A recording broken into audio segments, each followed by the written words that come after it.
जय हिंद, वंदे मातरम। दोस्तों, स्वागत है आप सभी का हमारे YouTube channel online teaching with Kaushal में। दोस्तों, अगर आप यूपी पुलिस की तैयारी कर रहे हैं तो ये वीडियो आपके लिए बहुत ही इंपॉर्टेंट होने वाला है, क्योंकि आपको पता है मैं डेली यहाँ पर प्रीवियस ईयर क्वेश्चन कराता हूँ जो हर बार किसी न किसी परीक्षा में पूछे गए होते हैं।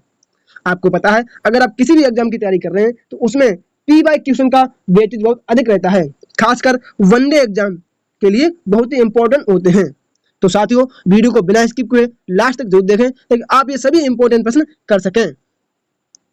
साथियों, अगर आप में से कोई भी मेरे चैनल पर नया है तो कृपया मेरे चैनल को सब्सक्राइब जरूर करें।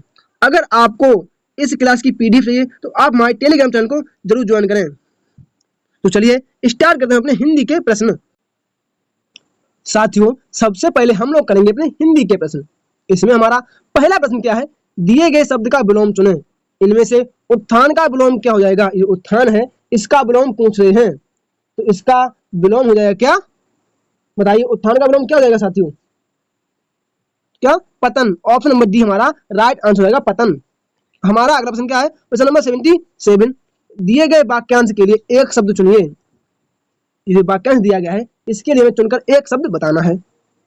रात में घूमने वाला, जो व्यक्ति रात में घूमता है उसके लिए हमें एक शब्द चुनना है।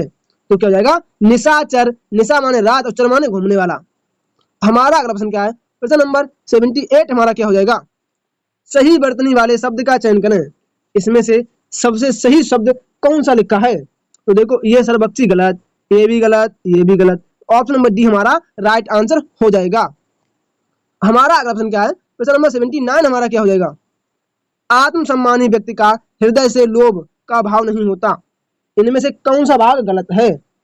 देखो, आत्मसम्मानी व्यक्ति का हृदय में लोभ का भाव नहीं होता, तो क्या आत्मसम्मानी, ये गलत हो जाएगा। ऑप्शन नंबर बी हमारा राइट आंसर हो जाएगा। हमारा अगला प्रश्न क्या है? प्रश्न नंबर 80 हमारा क्या हो जाएगा? रिक्त स्थान को भरने के लिए उपयुक्त शब्द का चयन करें। रिक्त स्थान को भरने के लिए हमें उपयुक्त जो एक शब्द बताना है। सूर्य उदय के समय, सूर्य उदय के मैं भी जाग जाता हूँ, मतलब सूर्य उदय के साथ मैं भी जाग जाता हूँ। तो इसका आंसर क्या होगा? ऑप्शन नंबर डी, सूर्य उदय के साथ मैं भी जाग जाता हूँ। हमारा अगला प्रश्न क्या है?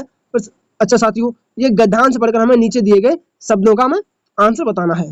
देखिए, गद्यांश में सांकेतिक रिक्त स्थान एक के लिए उपयुक्त शब्द क्या है? तो सांकेतिक गद्यांश एक है, इसके लिए उपयुक्त शब्द का प्रयोग करना है। तो क्या हो जाएगा? परिश्रम हमारा राइट आंसर हो जाएगा।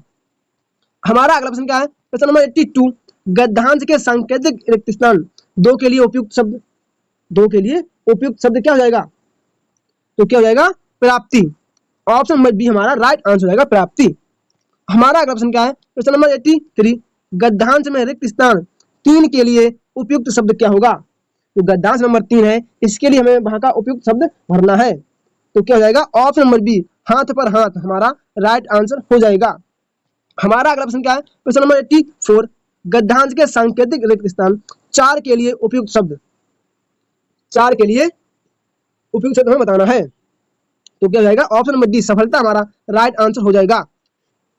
हमारा अगला प्रश्न क्या है? प्रश्न नंबर 85। गद्यांश में रिक्त स्थान 5 के लिए उपयुक्त शब्द क्या होगा? तो 5 के लिए उपयुक्त शब्द क्या होगा? स्वाभिमानी। स्वाभिमानी हमारा राइट आंसर हो जाएगा। हमारा अगला प्रश्न क्या है? प्रश्न नंबर 86। दिए गए शब्द के पर्यायवाची शब्द का चयन करें। आगंतुक है, इसका पर्यायवाची शब्द क्या हो जाएगा? तो क्या होगा? अतिथि हमारा राइट आंसर हो जाएगा, ऑप्शन नंबर ए। हमारा अगला प्रश्न क्या है? प्रश्न नंबर 87। रिक्त स्थान को भरने के लिए उचित शब्द का चयन करें। रिक्त स्थान को भरने के लिए हमें उचित शब्द का प्रयोग करना है। घोड़ा रह रहा है, मतलब घोड़ा हिन हिना रहा है। क्या? ऑप्शन नंबर ए हमारा राइट आंसर हो जाएगा, घोड़ा हिन हिना रहा है। हमारा अगला प्रश्न क्या है? प्रश्न नंबर 88। दिए गए शब्द का विलोम शब्द चुने। जो शब्द दिया गया है इसका हमें विलोम शब्द चुनना है। निर्माण, तो निर्माण का विलोम क्या हो जाएगा? विध्वंस। क्या? ध्वंस या विध्वंस। ऑप्शन नंबर डी हमारा राइट आंसर हो जाएगा। साथियों, अगर आपने अभी तक मेरे चैनल को सब्सक्राइब नहीं किया है तो मेरे चैनल को जरूर सब्सक्राइब करें ताकि आने वाला अगला वीडियो सबसे पहले आपके पास पहुंच सके। हमारा अगला प्रश्न क्या है? प्रश्न नंबर 89। दिए गए शब्द के पर्यायवाची शब्द का चयन करें। बिजली का पर्यायवाची बताना है। बिजली का पर्यायवाची क्या हो जाएगा? तो साथियों, बिजली का पर्यायवाची हो जाएगा क्या? दामिनी। ऑप्शन नंबर बी हमारा राइट आंसर हो जाएगा, दामिनी। हमारा अगला प्रश्न क्या है? प्रश्न नंबर 90 हमारा क्या हो जाएगा? यात्रा का प्रबंध शीघ्रता में हुआ, अतः ना तो उनके पास पर्याप्त वस्त्र थी और ना ही धन का पूरा प्रबंध। तो इसमें क्या गलत है ये हमें बताना है। इसमें क्या गलत है? ऑप्शन नंबर बी ये हमारा सही रहेगा। ना तो उनके पास पर्याप्त वस्त्र थे और ना ही धन का पूरा प्रबंध। ऑप्शन नंबर बी हमारा राइट आंसर हो जाएगा। हमारा अगला प्रश्न क्या है? प्रश्न नंबर 91 हमारा क्या हो जाएगा? निम्नलिखित में से उस विकल्प का चयन करें। अंगूठा दिखाना मुहावरे का अर्थ क्या है? जो अंगूठा दिखाना है इसके मुहावरे का अर्थ क्या हो जाएगा? तो क्या हो जाएगा? ऑप्शन नंबर ए मौके पर मना कर देना हमारा राइट आंसर हो जाएगा। हमारा अगला प्रश्न क्या है? प्रश्न नंबर 91 हमारा क्या हो जाएगा? छात्र जब परिश्रम के मार्ग पर चलता है तो उसे सफलता व संतुष्टि का फल मिलती है। तो क्या फल मिलता है? ऑप्शन नंबर सी हमारा राइट आंसर होगा, फल मिलता है। हमारा अगला प्रश्न क्या है? हमारा अगला प्रश्न क्या है? प्रश्न नंबर 93 इतने वर्षों के उपरांत मिलने पर बहुत खुश हुए। इतने वर्षों की उपरांत मिलने पर हम बहुत खुश हुए। तो इसमें क्या सही नहीं लिखा है? इसमें क्या नहीं सही लिखा है? ऑप्शन नंबर सी इतने वर्षों की उपरांत। इतने वर्षों के उपरांत होता तो ये सही हो जाता। हमारा अगला प्रश्न क्या है? प्रश्न नंबर 94 रिक्त स्थान को भरने के लिए सबसे उपयुक्त शब्द का चयन करें। बारिश हो रही है, रिमझिम रिमझिम, क्या रिमझिम रिमझिम बारिश हो रही है। हमारा अगला प्रश्न क्या है? प्रश्न नंबर 95 हमारा क्या हो जाएगा? अपने मुंह मिट्टी, अपने मुंह मियाँ मिट्ठू बनना। तो इसका मतलब होता है अपनी प्रशंसा स्वयं करना। हमारा अगला प्रश्न क्या है? प्रश्न नंबर 96 सही वर्तनी वाले शब्द का चयन करें। इनमें से जो शब्द है सही वर्तनी वाला शब्द कौन सा लिखा है? तो कौन? ऑप्शन नंबर डी ये वाला अजनबा हमारा सही लिखा है। हमारा अगला प्रश्न क्या है? प्रश्न नंबर 97 आज सुबह से बारिश हो रही है और बच्चा बारिशों में नहा रहे हैं। तो क्या आज सुबह से बारिश हो रही है और बच्चे बारिश में नहा रहे हैं? ऑप्शन नंबर सी हमारा राइट आंसर हो जाएगा। हमारा अगला प्रश्न क्या है?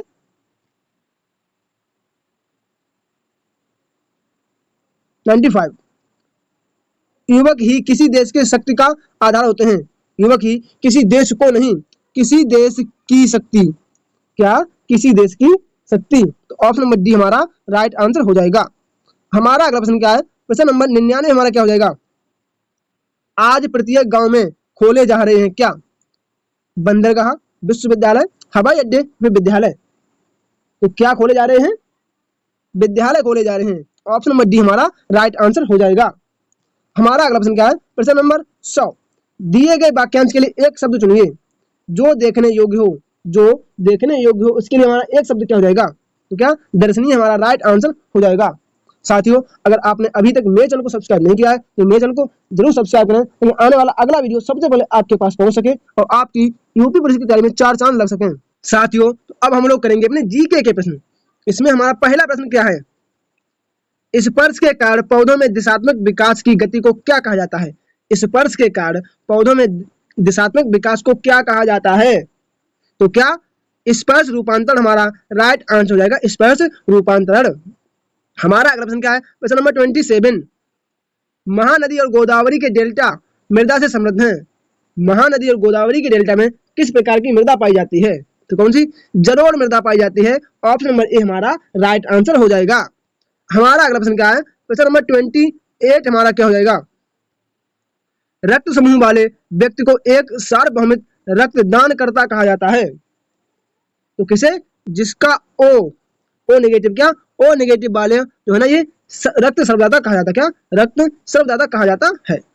हमारा अगला प्रश्न क्या है? प्रश्न नंबर 29 योजना आयोग की स्थापना कब हुई थी? योजना आयोग है इसकी स्थापना कब हुई थी? तो साथियों कब? 1950 में योजना आयोग की स्थापना हुई थी। हमारा अगला प्रश्न क्या है? प्रश्न नंबर 30 स्थानीय सरकार की त्रिस्तरीय प्रणाली में शामिल नहीं है। स्थानीय सरकार की जो त्रिस्तरीय जो है ना प्रणाली इसमें क्या शामिल नहीं है? तो इसमें ग्राम पंचायत इसमें ग्राम समिति शामिल नहीं है। क्या? ग्राम समिति इसमें शामिल नहीं है। हमारा अगला प्रश्न क्या है? प्रश्न नंबर 31 संयुक्त राज्य अमेरिका ने लोकतंत्र मतलब अपना संविधान कब अपनाया था? यूएसए ने अपना संविधान कब अपनाया था? तो कब? 1787। ऑप्शन नंबर बी हमारा राइट आंसर हो जाएगा। हमारा अगला प्रश्न क्या है? प्रश्न नंबर 32 नेपोलियन किस युद्ध में पराजित हुआ था? नेपोलियन है ये किस युद्ध में हार गया था? तो किसमें हार गया था? वाटरलू के युद्ध में। कब? वाटरलू के युद्ध में ये हार गया था। हमारा अगला प्रश्न क्या है? प्रश्न नंबर 33, निम्नलिखित में से कौन सा सबसे कठोरतम पदार्थ है? इनमें से सबसे कठोरतम पदार्थ कौन है? तो क्या हीरा हमारा राइट आंसर हो जाएगा? हमारा अगला प्रश्न क्या है? प्रश्न नंबर 34, भारत में स्टेचू ऑफ यूनिटी की दुनिया की सबसे ऊंची प्रतिमा है। स्टेचू ऑफ यूनिटी है, ये किसकी प्रतिमा है? तो सरदार वल्लभ भाई पटेल की प्रतिमा है। हमारा अगला प्रश्न क्या है? प्रश्न नंबर 35, बेगम हजरत महल भारत के निम्नलिखित में से किस विद्रोह से संबंधित थी? बेगम हजरत महल ने कहाँ के विद्रोह का नेतृत्व किया था? तो बताइए कहाँ का किया था? कहाँ? इसका आंसर है क्या? ऑप्शन नंबर डी, सिपाही विद्रोह 1857। हमारा अगला प्रश्न क्या है? प्रश्न नंबर 36, राष्ट्रीय ग्रामीण रोजगार गारंटी अधिनियम कब पारित किया गया? राष्ट्रीय ग्रामीण रोजगार गारंटी अधिनियम किस वर्ष पारित किया गया? तो ये कब? 2005। कब? 2005 में पारित किया गया। ऑप्शन नंबर ए हमारा राइट आंसर हो जाएगा। हमारा अगला प्रश्न क्या है? प्रश्न नंबर 37, उस प्रसिद्ध भारतीय क्रिकेटर का नाम बताइए जिसने a century is not enough पुस्तक लिखी है। A century is not enough पुस्तक किसके द्वारा लिखी गई है? तो किसके? ये सौरभ गांगुली ने लिखी। किसने? ये सौरभ गांगुली ने लिखी है। तो ऑप्शन नंबर डी हमारा हो जाएगा क्या? ऑप्शन नंबर डी हो जाएगा राइट आंसर। हमारा अगला प्रश्न क्या है? प्रश्न नंबर 38, किसने मिस वर्ल्ड 2017 का खिताब जीता? तो किसने? मानुषी छिल्लर ने जीता था 2017 का मिस वर्ल्ड का अवार्ड। हमारा अगला प्रश्न क्या है? प्रश्न नंबर 39 हमारा क्या हो जाएगा? कौन सा एक नृत्य रूप है जो कला में हिंदू और मुस्लिम प्रतिभा के एक अद्वितीय संश्लेषण का प्रतिनिधित्व करता है? कौन सा है बताइएगा? जो हिंदू और मुस्लिम की अद्वितीय संश्लेषण का प्रतिनिधित्व करता है। कौन सा है? कथक। ऑप्शन नंबर ए हमारा राइट आंसर है कथक। हमारा अगला प्रश्न क्या है? प्रश्न नंबर 40, सबसे छोटा जीवित पक्षी है। सबसे छोटा जीवित पक्षी कौन सा है? तो क्या हमिंग बर्ड हमारा राइट आंसर हो जाएगा। हमारा अगला प्रश्न क्या है? प्रश्न नंबर 41, ओडिशा की सबसे खारे पानी की झील कौन सी है? उड़ीसा में सबसे खारे पानी की झील कौन सी है? तो क्या चिल्का झील हमारा राइट आंसर हो जाएगा।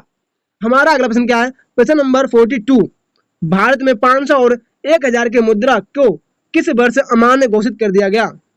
मतलब 500 और 1000 के नोट माननीय श्री नरेंद्र मोदी जी ने कब बंद किए थे? तो कब? 2016। ऑप्शन नंबर सी हमारा राइट आंसर हो जाएगा। हमारा अगला प्रश्न क्या है? प्रश्न नंबर 43, मिग-21 उड़ाने वाली पहली महिला भारतीय वायुसेना अधिकारी हैं। मिग-21 सबसे पहले किसने उड़ाया था? तो किसने उड़ाया था? Avani Chaturvedi. Option number D हमारा हो जाएगा अवनी चतुर्वेदी। हमारा अगला प्रश्न क्या है? प्रश्न नंबर 44, निम्नलिखित में से कौन से बहुकोशिकीय जीव नहीं है? इनमें से कौन सा एक बहुकोशिकीय जीव नहीं है? तो क्या अमीबा ये बहुकोशिकीय जीव नहीं है। हमारा अगला प्रश्न क्या है? प्रश्न नंबर 45, तराइन के युद्ध में 1192 में पृथ्वीराज चौहान किसके हाथों पराजित हुए थे? तो किसके? मोहम्मद गोरी ने हरा दिया था। हमारा अगला प्रश्न क्या है? प्रश्न नंबर 46, किस राज्य में सबसे बड़ी तटरेखा है? तो किसकी? गुजरात की सबसे बड़ी तटरेखा है। ऑप्शन नंबर डी हमारा राइट आंसर हो जाएगा। हमारा अगला प्रश्न क्या है? प्रश्न नंबर 47, प्रथम विश्व युद्ध में अपने प्राण न्यौछावर करने वाले भारतीय सैनिकों की याद में बनाए गए अखिल भारतीय युद्ध स्मारक को आज किस नाम से जाना जाता है? जो प्रथम विश्व युद्ध में अपने प्राण न्यौछावर करने वाले जो हमारे भारतीय सैनिक थे उनके नाम पर क्या बनाया गया है? तो क्या बनाया गया है साथियों? India gate. क्या? इंडिया गेट बनाया गया है। ऑप्शन नंबर डी हमारा राइट आंसर हो जाएगा। हमारा अगला प्रश्न क्या है? प्रश्न नंबर 48, कौन सी हिंदी फिल्म भारत के स्वतंत्र होने के बाद पहले ओलंपिक स्वर्ण जीतने वाले हॉकी टीम पर आधारित थी? कौन सी मूवी थी उसका नाम बताइए। तो कौन सी थी? Gold, the gold. हमारा अगला प्रश्न क्या है? प्रश्न नंबर 49 हमारा क्या हो जाएगा? स्ट्रेट फ्रॉम द हार्ट पुस्तक के लेखक कौन है? स्ट्रेट फ्रॉम द हार्ट ये किसकी पुस्तक है? तो किसकी? कपिल देव की है। ऑप्शन नंबर बी हमारा राइट आंसर है कपिल देव। हमारा अगला प्रश्न क्या है? प्रश्न नंबर 50। साथियों इसका आंसर आप सभी लोगों को मुझे मेरे कमेंट बॉक्स में कमेंट करके जरूर देना है। साथियों अगर आज का ये वीडियो आपको अच्छा लगा है तो कृपया मेरे वीडियो को लाइक शेयर तथा चैनल को सब्सक्राइब जरूर करें। अपने दोस्तों के पास तो भेजते ही रहें। साथियों अगर आपको इस क्लास की पीडीएफ चाहिए तो आप हमारे टेलीग्राम चैनल को ज्वाइन कर सकते हैं जिसका लिंक मैंने डिस्क्रिप्शन बॉक्स में दे रखा है। तो साथियों मिलते हैं हमने अगले वीडियो में, तब तक के लिए जय श्री राम, राधे राधे।